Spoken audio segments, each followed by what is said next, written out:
बहुत सारी माताओं के मन में चढ़ रहा होगा, गुरुजी लड़कों के लिए बता दे, लड़की के लिए भी बता देते तो अच्छा होता।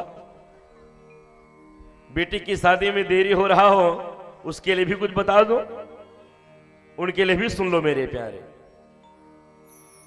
जिन कन्या के विवाह में विलंब हो रहा हो, अथवा तो कई बार रिश्ते आते हैं और हां बोल करके टले जाते हैं, कई बार बंधन करके पैसा पकड़ा के भी कैंसल कर देते हैं, ऐसी कन्याओं के लिए एक सुयोग्य उपाय सुन लीजिए। आने वाले किसी भी शुक्ल पक्ष के बृहस्पतिवार को कन्या अपने कद के बराबर, अपने हाइट के बराबर एक पीले रेशम का धागा लेगी। ध्यान से सुनिएगा,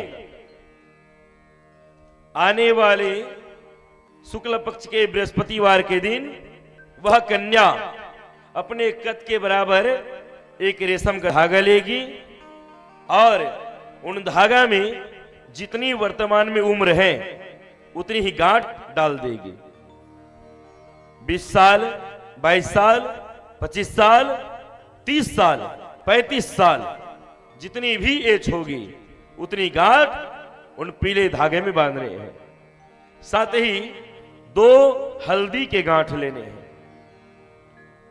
2 हल्दी गांठ, और उसे अपनी कलाई में बांधने हैं उन्हीं धागे के माध्यम से, तथा कलाई में बांध करके वह कन्या किसी भी फलदार केले के पेड़ के पास जाएगी।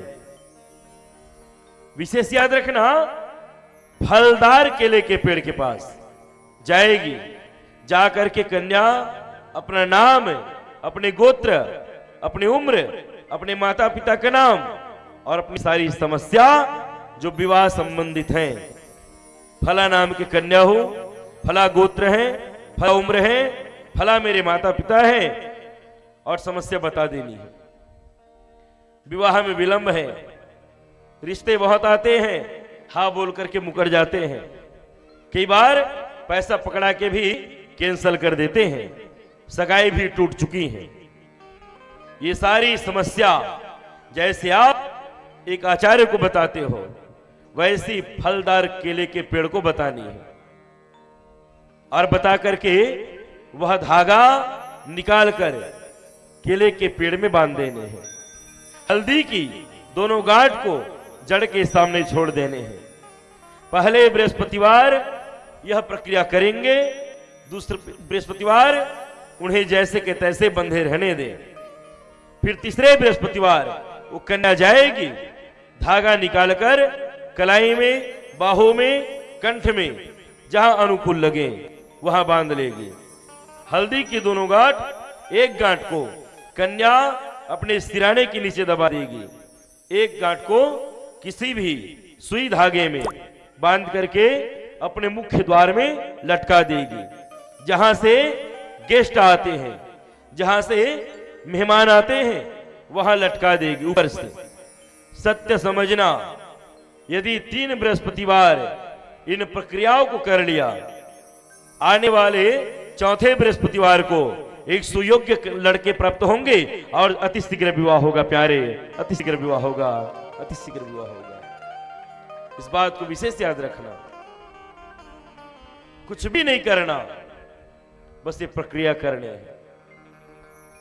सावधानी, उस दिन नमक का सेवन नहीं करना, काले वस्त्र, काले और नीले वस्त्र नहीं पहनना, संभव हो तो ये कार्य करने वाली कन्या को पीले वस्त्र पहनने हैं। उपवास नहीं रखना है, भोजन कर सकते हो, पर जब तक ये पूजा करो तब तक व्रत रखो। इस प्रक्रिया को जो कन्या करेगी, सत्य समझना, कितने ही दिन से उस कन्या के योग में विवाह लिखा ना हो, इन प्रक्रिया को करते ही भगवान बृहस्पति प्रसन्न होंगे और अति शीघ्र विवाह हो जाएगा प्यारे, अति शीघ्र विवाह हो जाएगा। ये मेरा वादा है आपसे, करके देखिए, ये उपाय आपको बहुत लाभ देगा।